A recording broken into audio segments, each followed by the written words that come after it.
Salve, salve, galerinha! Paulada tá de volta, o Se Liga na Bio tá de volta. Quero te fazer uma pergunta extremamente importante. Para você que vai prestar vestibular, você sabe o que é a teoria de Starling associado ao sistema circulatório e fisiologia humana? Pois é, moçada, se você quiser saber características do sangue, características e importâncias dos vasos sanguíneos, a diferença entre eles e entender o que é a teoria de Starling, vem com a gente, vem com o Se Liga na Bio, se inscreva no nosso canal, dá uma curtida, dá um like e todo mundo vai aproveitar dessa possibilidade de forma intensa. Galerinha, vamos fazer o seguinte? Já já a gente se encontra. Produção, roda a vinheta!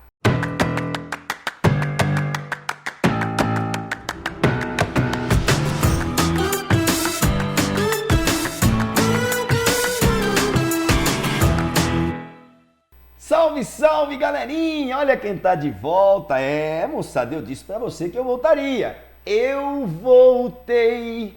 Eu voltei. Se Liga na Bio voltou. Moçadinha, nosso tema da aulinha é maravilhoso. Nós vamos falar um pouquinho sobre o sangue humano, quero falar um pouquinho sobre os vasos sanguíneos e, principalmente, destacar para você o que significa a teoria de Starling.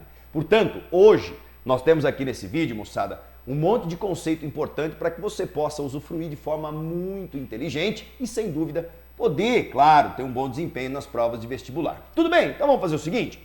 Então, eu vou colocar aqui a tela para que vocês possam observar. Tá linda essa tela, hein? Que coisa maravilhosa, moçada. Olha lá, O que nós podemos agora aqui visualizar juntamente com todos vocês? Galera, vamos falar um pouquinho sobre o sangue, teoria de Starling. Na verdade, é uma equação de Starling que foi proposta aí por esse pesquisador, né? Sem dúvida alguma.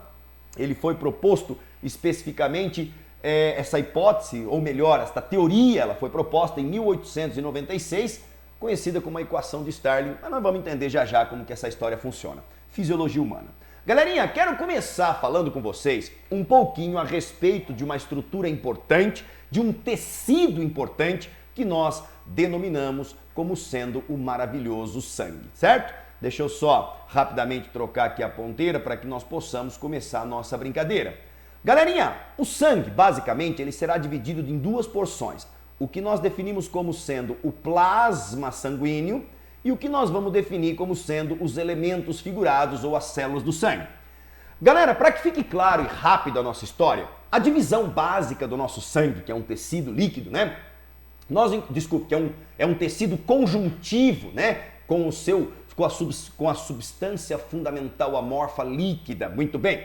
Galera, todo tecido conjuntivo, ele será composto basicamente de células, e aí nós definimos como células do sangue, e basicamente, cuidado, nem todas são células de verdade, né? Mas enfim, as primeiras que nós estamos identificando são as hemácias, que são elementos figurados, a função básica é transportar oxigênio. Galera, só como curiosidade para você sabia que no interior de cada hemácia existem por volta de 250 milhões de hemoglobinas? E que cada hemoglobina transporta 4 oxigênios, ou seja, cada hemácia vai carregar aproximadamente 1 milhão de moléculas de oxigênio. Portanto, uma eficiência muito interessante. Se você observar aqui, nós estamos falando aqui, de 3,5 elevado à 16ª potência vezes A, no caso, né? A 6 vezes 10 a sexta. Isso por milímetro cúbico de sangue. Ou seja, um dos grandes motivos que tornam o nosso sangue vermelhinho, tá aí, são as hemácias. Saibam que quando elas são adultas, maduras, elas não são mais portadoras de núcleo, são desprovidas de núcleo, para que realmente no seu interior tenha uma grande quantidade de hemoglobinas transportando, logicamente, as maravilhosas moléculas de oxigênio. Galerinha, além das hemácias, ou eritrócitos, ou glóbulos vermelhos, nós temos também os magníficos leucócitos, ou glóbulos brancos. Existem vários tipos de glóbulos brancos, né? Eles estão associados com a nossa imunidade, com a nossa defesa do organismo. Estão na média, moçada. Claro que isso pode ter uma variação de homem para mulher, de um organismo para o outro, mas a média é de 4,5 vezes 10 a terceira a 11,5 vezes 10 a terceira por milímetro cúbico de sangue. Existem vários tipos, os basófilos, os neutrófilos, os eosinófilos, linfócitos, monócitos. Galera, a aula não é de sistema imunitário, mas todas estas células são fundamentais para a defesa do nosso organismo. Glóbulos brancos, leucócitos, defesa do organismo. E o último fator, que são chamados de plaquetas, cuidado galerinha que está me ouvindo. Plaqueta não é célula, é fragmento celular, proveniente dos megacariócitos, que estão vinculados lá à medula óssea, no interior dos seus ossos. Então, plaqueta não é célula, é fragmento celular. Paulada, qual a importância das plaquetas? Coagulação do sangue, certo? Esse pode ser um próximo tema para que um dia nós consigamos discutir, mas hoje não é essa a intenção. De 2 vezes 10 à quinta a 4 vezes 10 à quinta por milímetro cúbico de sangue. Ou seja, moçada, o nosso sangue está repleto de células e fragmentos celulares. Cada uma delas desempenhando um aspecto importante, fundamental para a nossa sobrevivência. Agora, galerinha, vamos comigo?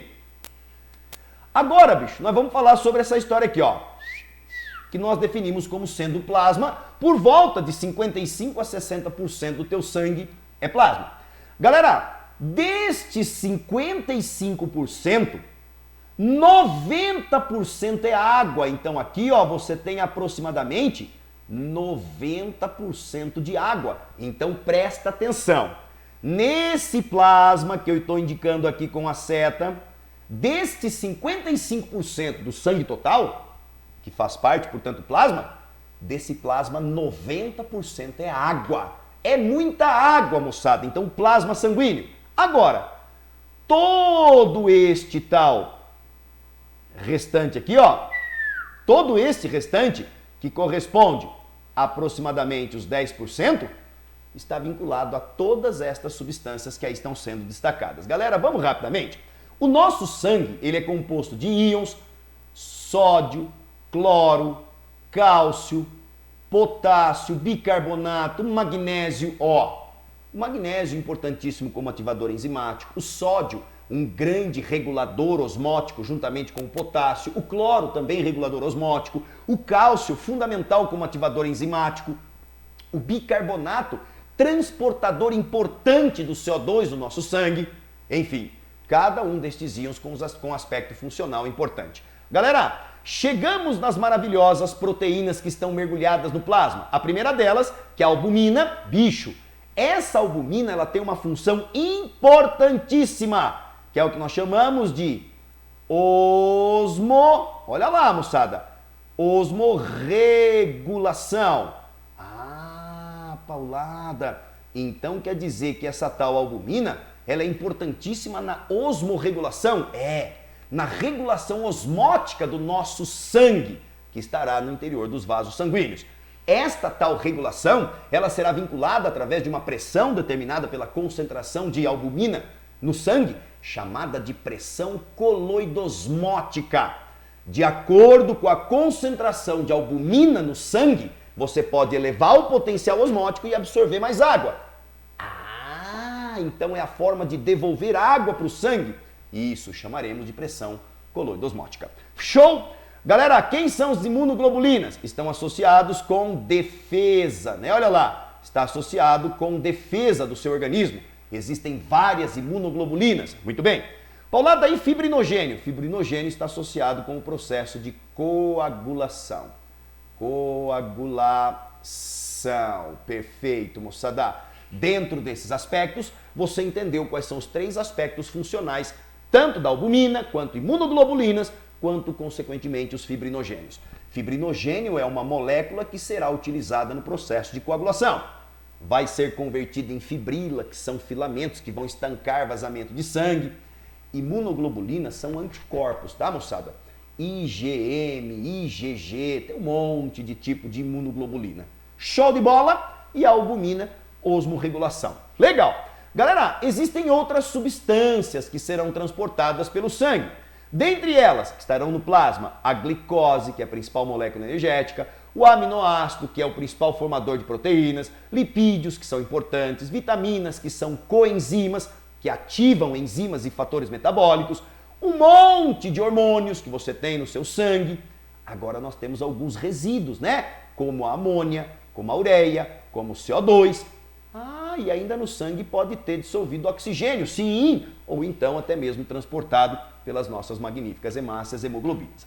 Galera, este é o nosso sangue, composto basicamente de duas partes, o plasma sanguíneo e os elementos figurados. Posso te contar um segredo? Deixa eu apagar tudo isso daqui agora, rapidamente, e eu queria te contar uma coisa interessante. Moçadinha, vem cá, ó. Esta parte dos elementos figurados, na real, ela deveria ser dividida em duas porções. Por quê? Esta porção que eu estou achurando aqui, ó, se você colocar o sangue dentro de um recipiente como esse daí, certo? E colocar numa centrífuga, a centrífuga é uma máquina que gira com velocidade angular constante, né? O W é constante. Muito bem. Galera, depois de alguns minutos nessa máquina, na centrífuga, nós observaremos o sangue dividido em plasma e elementos figurados. Só que os elementos figurados estarão divididos em duas fases. Esta mais inferior, que geralmente será esbranquiçada, estão associados aos leucócitos. Paulada, entendi. Então esses são os leucócitos, sim.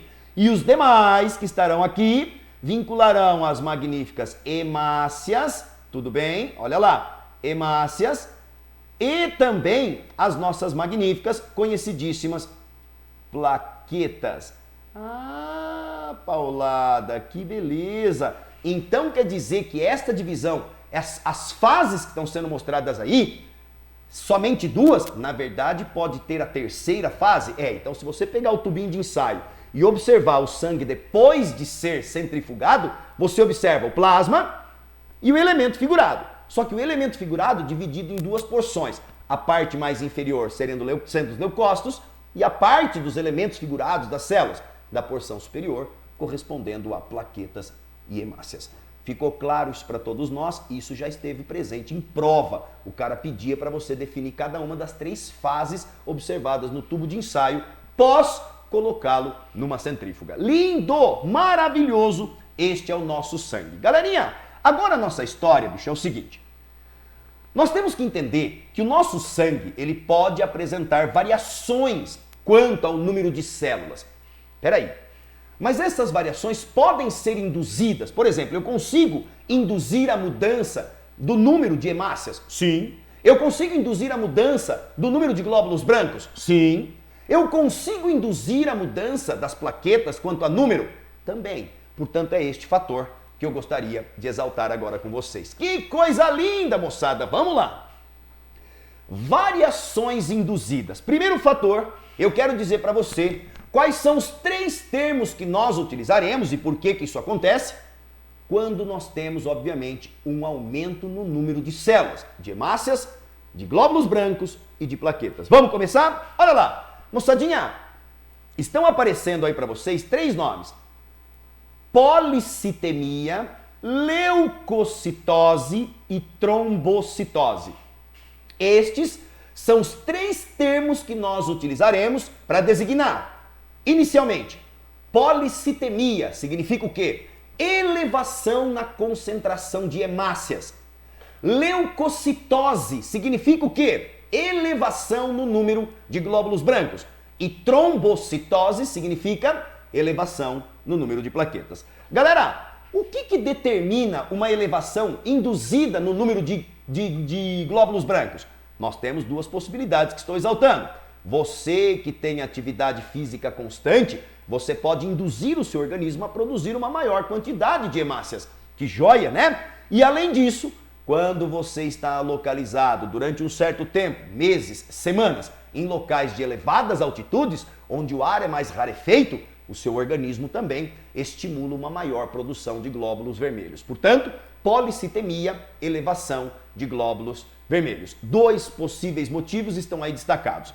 Paulada, agora, galera, e para que tenhamos uma elevação no número de leucócitos, glóbulos brancos? Qualquer processo infeccioso, podendo até relacionar, por exemplo, a uma leucemia, uma infecção que estará relacionada à sua medula óssea. E isso pode estimular o aumento, sem dúvida alguma, do número de glóbulos brancos. Qualquer infecção do seu corpo estimula, induz o aumento do número de glóbulos brancos. Portanto, leucocitose.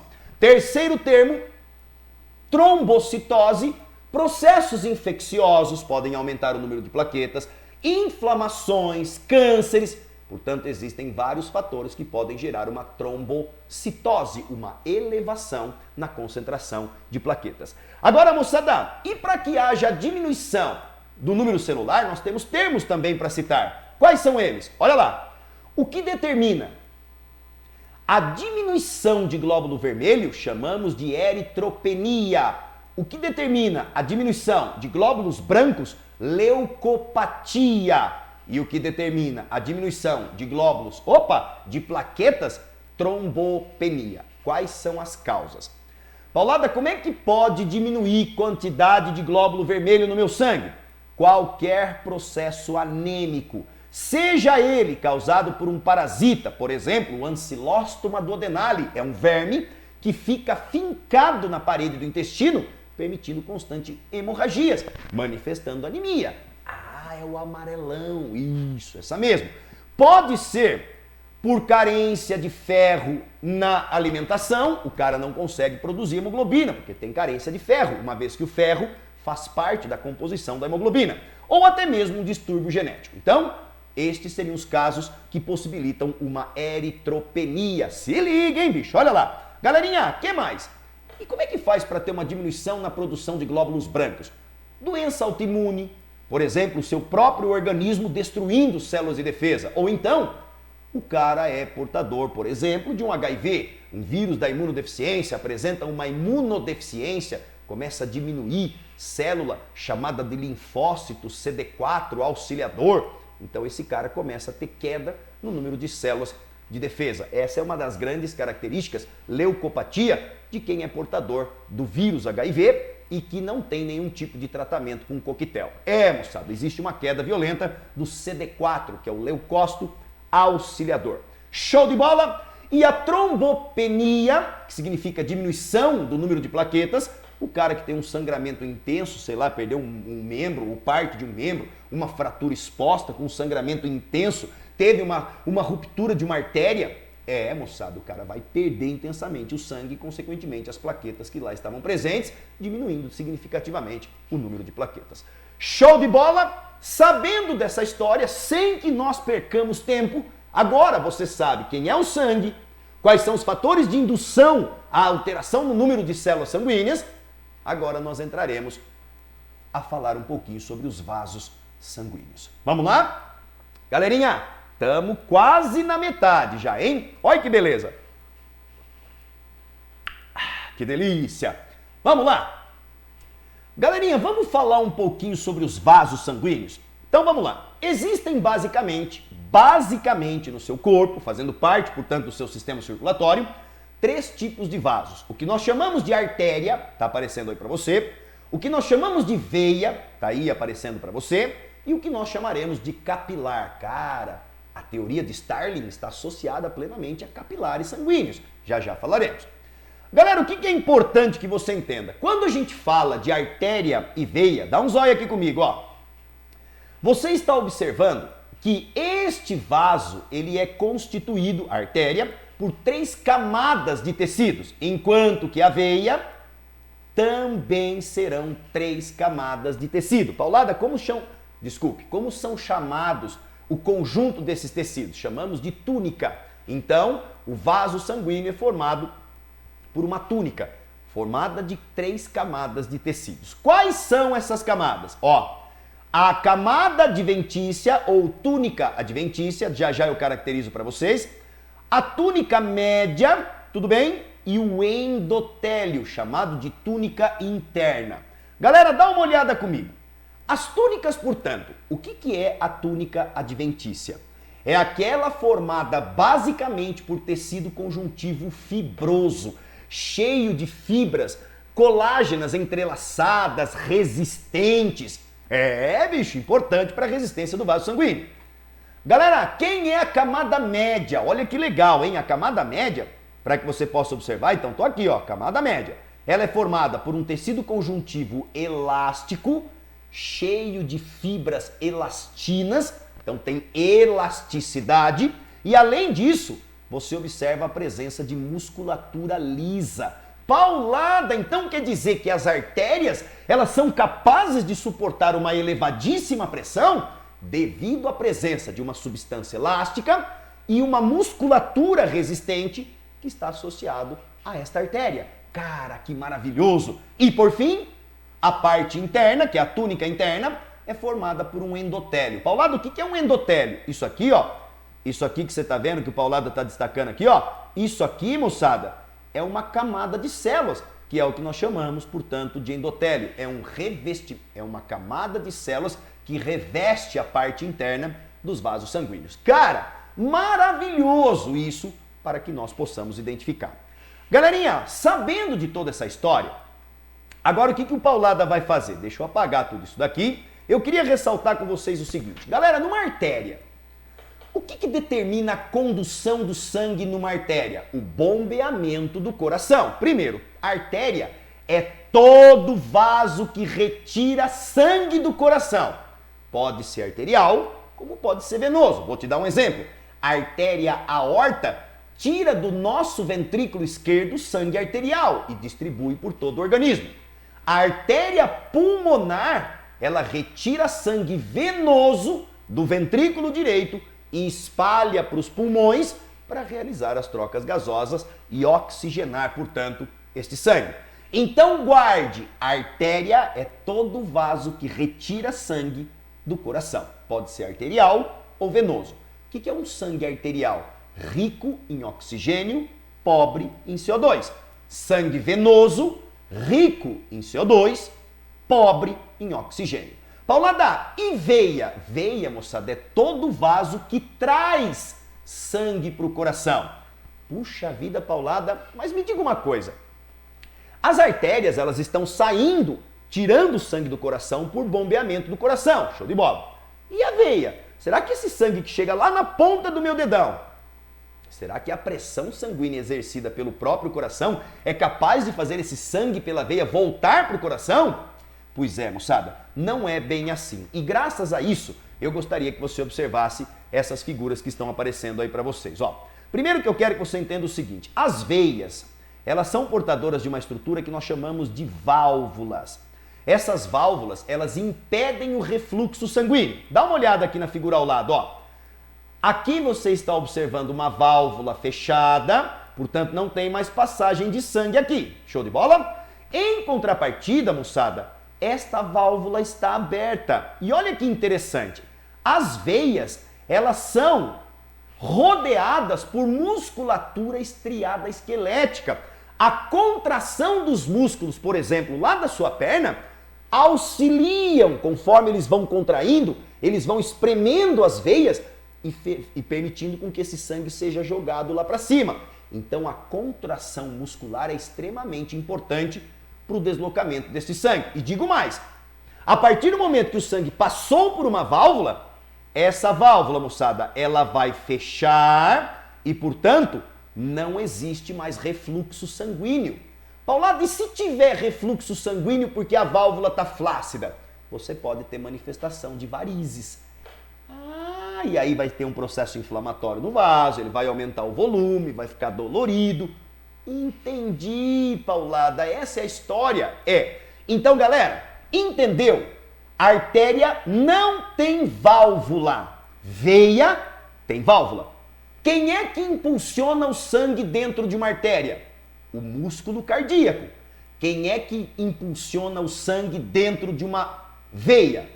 A contração da musculatura esquelética e as válvulas que impedem, consequentemente, o refluxo.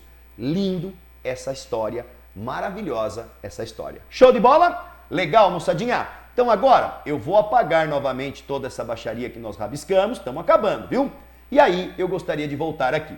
Galera, vamos falar agora do capilar um pouquinho? Vamos falar do capilar? Galera, o capilar sanguíneo, olha o que está escrito aqui, ó. É um vaso sanguíneo constituído de apenas uma camada de células. Então, o capilar sanguíneo, ele é formado apenas de endotélio, moçada. Olha que doideira, bicho. Somente endotélio. E o que isso retrata de positivo para nós? como ele é formado por uma única camada de células que eu estou pintando aqui, ó, as trocas do conteúdo interno, que é o sangue, com os tecidos externos e vice-versa, ela torna-se muito mais viável. Mas peraí, o que determina a saída de conteúdos do sangue? O que determina a entrada de conteúdos no sangue através desse capilar? É aí que vai entrar a teoria de Starling. Mas antes disso, olha lá, moçada. Então você tem extravasa plasma para o líquido tissular, que é o intersticial, e além disso, nós podemos observar, a partir deste líquido intersticial, que é o líquido que está entre as células que formam o tecido, nós podemos observar conteúdos voltando para esse capilar. Cara, isso é maravilhoso. Agora, o que eu quero fazer com vocês? Esse gráfico que eu vou te mostrar, ele já esteve presente agora, recente, em provas. Se não me engano, caiu na Santa Casa, um pessoal que prestou medicina. Galerinha, qual é a velocidade do sangue quando comparamos estes vasos? Qual é a pressão do sangue quando nós comparamos estes vasos? Qual deles tem maior superfície de contato com os tecidos? Portanto, dá uma avaliada comigo nesse gráfico. Bicho, esse gráfico ele é filé, moçada. Pensa num gráfico filé para você guardar com bastante carinho. Olha lá, esse gráficozinho que você está vendo aqui, ó, ele mostra pra gente, aqui ó, no eixo aqui de baixo, moçada, grandes artérias, pequenas artérias e arteríolas. Arteríolas são artérias de pequeno calibre, bem pequeno mesmo. Depois você tem capilar sanguíneo e depois do capilar você tem vênula, que são veias de pequeno porte, e aí sim veias. Ah, então entendi, Paulada. Então vem artéria, arteríola, passa pela condição de capilar e depois transforma-se na condição de veia, vênulas. Isso, show de bola. Então vamos lá. Primeiro fator que eu quero avaliar com vocês, vamos observar a pressão sanguínea. Galera, fica muito claro para nós, se você observar o gráfico que aqui está representado em azul, as artérias de forma geral, grande, pequena ou arteríola, elas apresentam uma pressão arterial elevada. Por quê? Que é o coração que está bombeando, então sai com uma pressão elevada. 120 milímetros de Hg, por exemplo. Agora, moçadinha, quando você chega na condição de capilar, observe comigo, ó, que o gráfico azul ele começa a ter uma queda significativa na condição de pressão sanguínea, em milímetros de Hg. Isso é importante para quê? Para que não haja um rompimento deste vaso e, consequentemente, ele consiga se manter íntegro e permitindo a fluidez deste sangue no seu interior. Então, quem tem maior pressão sanguínea? Artérias, arteríolas. Capilares e vênulas, a pressão são bem baixas. Tudo bem? Velocidade. Nossa, o Paulada babou aqui, moçada. Velocidade em centímetros por segundo.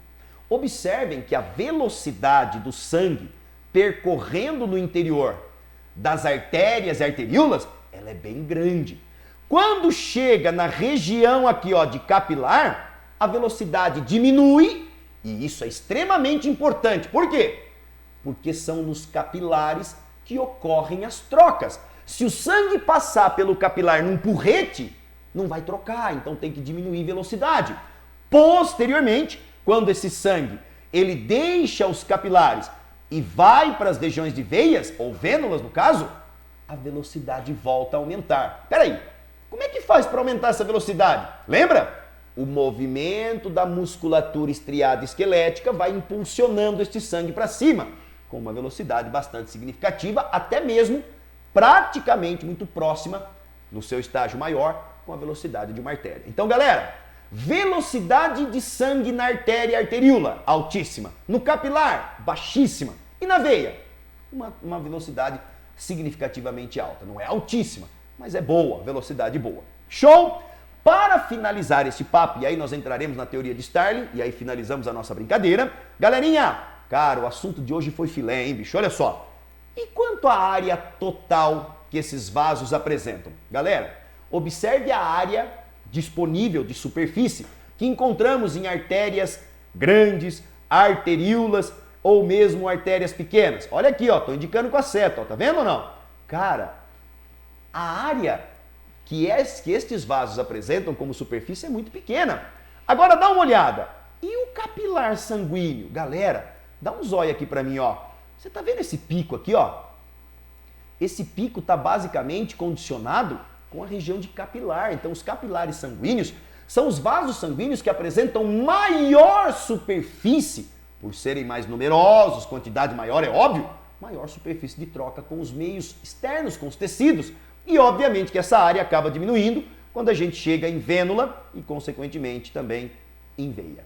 Galera, show de bola! Agora, a pergunta que eu quero fazer para você, ela é muito clássica. Ô Paulada, você disse para nós, peraí que eu até vou trocar aqui comigo um minutinho, sabe? Só para você observar aqui comigo, rapidamente, calma lá, pronto. Entendeu tudo que nós falamos até agora, bicho?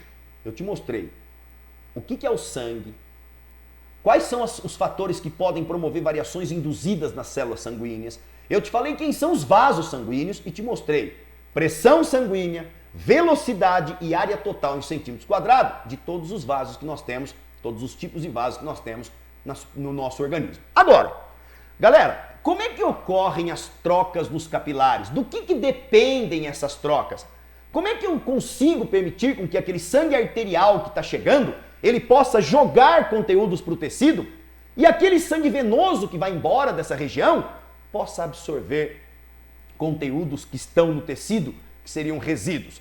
Bom, para você entender essa história, nós vamos falar um pouquinho agora sobre um fator extremamente importante chamado de teoria de Starling. Galera, em 1896, ela foi formulada por este pesquisador, cujo sobrenome é Starling, né? Ernest Starling.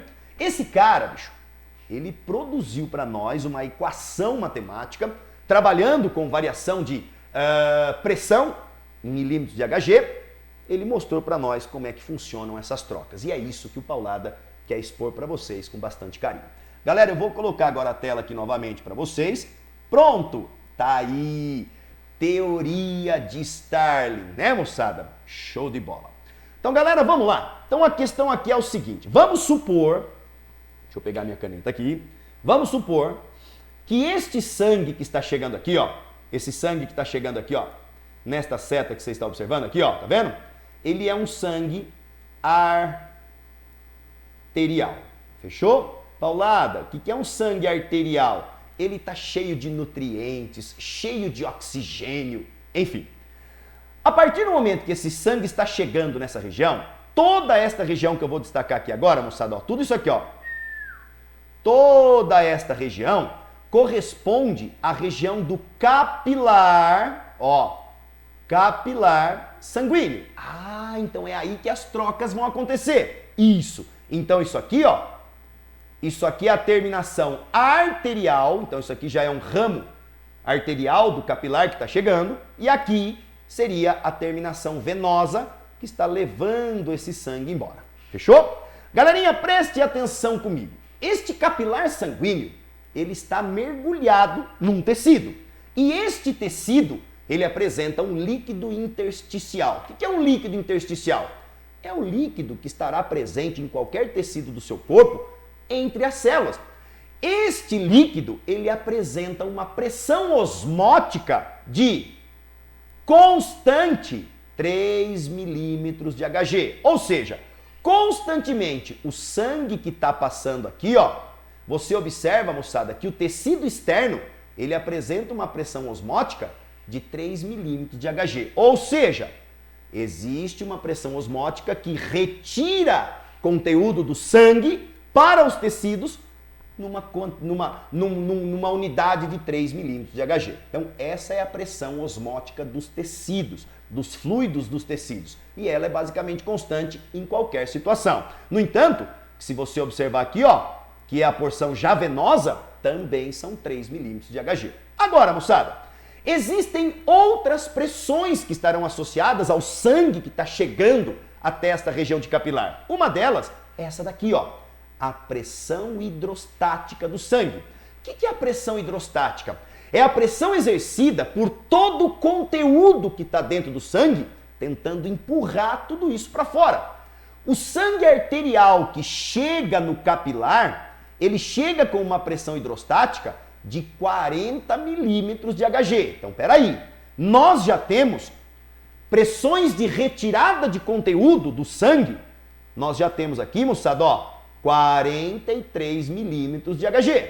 Tudo bem? Agora, você lembra que eu falei para você que o sangue ele pode ter uma concentração de albumina? Você lembra disso? Essa albumina, estando na concentração ideal, ela gera uma pressão coloidosmótica, ou seja, de capacidade de absorver água de aproximadamente 28 milímetros de Hg. Então, peraí, Paulado. Então quer dizer que tem 43 milímetros de Hg de pressão tentando jogar para fora os conteúdos e 28 milímetros de Hg tentando jogar conteúdos para dentro do vaso. Conclusão, nós temos um saldo positivo para fora de 15 milímetros de Hg. E graças a isso, os conteúdos que estão no sangue, eles começam a ser deslocados consequentemente para os tecidos. Que da hora! Então, nesta primeira situação, que seria o sangue arterial chegando, você tem um saldo positivo de 15 milímetros de Hg, expulsando o conteúdo para os tecidos. Por isso que o oxigênio, a glicose, o aminoácido, o hormônio, que vai agir tudo isso em célula, começam a ser jogados para fora. Lindo! Agora, moçada, olha o que acontece. Quando o sangue ele passa de lá para cá, agora o que vai acontecer? Perceba que mudou de cor. Por quê? Porque ele está ficando venoso, né? Ele está deixando o oxigênio. E agora, olha o que vai acontecer, moçada. A pressão do tecido, ou seja, do líquido intersticial, que ele chama de fluido externo, se mantém exatamente o mesmo. Não mudou. Paulada, a pressão coloidosmótica se manteve exatamente a mesma, que é aquela que depende da albumina. Perfeito? Se manteve a mesma. Agora, quem é que mudou? O que entrava com uma pressão hidrostática de 40 milímetros de Hg, moçada, uma boa parte da pressão dos conteúdos que estavam no sangue foram jogados já para o tecido. Então essa pressão hidrostática do sangue diminuiu e caiu de 40 para 15 milímetros de Hg. Por esse motivo, agora nós temos um saldo de 18 milímetros de Hg tentando jogar para fora os conteúdos e 28 milímetros de Hg jogando água, basicamente, e alguns outros conteúdos iônicos para dentro do sangue. Conclusão, agora nós temos uma pressão de menos 10 milímetros de Hg. O que significa esse menos? Que está tirando do tecido e agora está devolvendo para o sangue. Principalmente água. Paulada. E aí sim, moçada, o que sobra daqui será conduzido por esta veia vênula até que chegue, por exemplo, ao átrio direito do seu coração, depois ventrículo direito e aí joga para o pulmão para oxigenar isso novamente. Entendeu o que é a teoria de Starling? É um jogo de pressão. As pressões dos tecidos se mantêm as mesmas, a pressão coloidosmótica, que depende da albumina, se mantém a mesma. Quem é que muda? É a pressão hidrostática, que é aquela pressão exercida pelos conteúdos que estão internamente ao sangue, tentando jogar para fora. Se ligou? Para finalizar essa história da teoria de Starling, moçada, eu acabei de te provar como ocorrem as trocas no nível capilar. Para finalizar a nossa brincadeira, vou até mudar aqui o ponteiro, porque agora eu não preciso rabiscar. Galera, dá um zóio aqui, ó. O fluxo sanguíneo está chegando, pressão hidráulica ou hidrostática de 40 milímetros de Hg. Olha lá, pressão coloidosmótica de 25 milímetros de Hg, show de bola. O que mudou aqui, ó? Depois que o sangue, ó, aqui está saindo muito conteúdo, porque a pressão hidrostática é grande. Depois está entrando maior quantidade de conteúdo, porque a pressão hidrostática diminuiu e, portanto, a pressão externa ficou, consequentemente, menor, ou melhor, maior, impulsionando para dentro do sangue. Pressão externa maior impulsionando para dentro do sangue. Então aqui, moçada, ó, só para que você possa identificar comigo, ó, peraí que eu já vou escrever. Aqui, ó, para a gente finalizar essa história, Aqui, moçada, está entrando basicamente água. Fechou? Claro que alguns íons acabam voltando também, mas é basicamente isso. Essa é a importância da pressão coloidosmótica. Manter o sangue altamente hidratado. Então ele era arterial, né? Ó, deixou o oxigênio e agora transformou-se num sangue venoso. Portanto, agora está capturando também os conteúdos de CO2. Além de água, íons CO2 vai sendo jogado para esse sangue. Galera, olha lá o gráficozinho embaixo para te mostrar bonitamente agora, ó. E aí praticamente nós finalizamos essa brincadeira. Olha aqui, ó. Observe no gráfico que ele mostra pressão em milímetros de Hg, ó. A coloidosmótica, moçada, ela é constante. Quem varia é a pressão hidráulica, que é grande no sangue arterial e baixíssima, consequentemente, quando a gente observa aqui, ó, relacionado à pressão venosa. Por esse motivo que quando é arterial, joga para o tecido, quando é venoso, captura dos tecidos. Eita, que beleza, moçada! Que coisa maravilhosa! Bicho, isso é biologia, isso é fisiologia humana. Então, quero te pedir encarecidamente, se você gostou do vídeo, curte o nosso vídeo, moçada, compartilha com a galera e eu tenho certeza que vai te ajudar demais esse conteúdo nas provas de vestibular. Show de bola? Muito obrigado pela presença de todos vocês, espero que vocês gostaram. Ó, logo logo tem mais vídeo show de bola preparando vocês para os vestibulares. Se liga na bio, Professor Paulada tá na área. Um beijo no seu coração, até a próxima. Valeu, galera, fala tchau pra mim!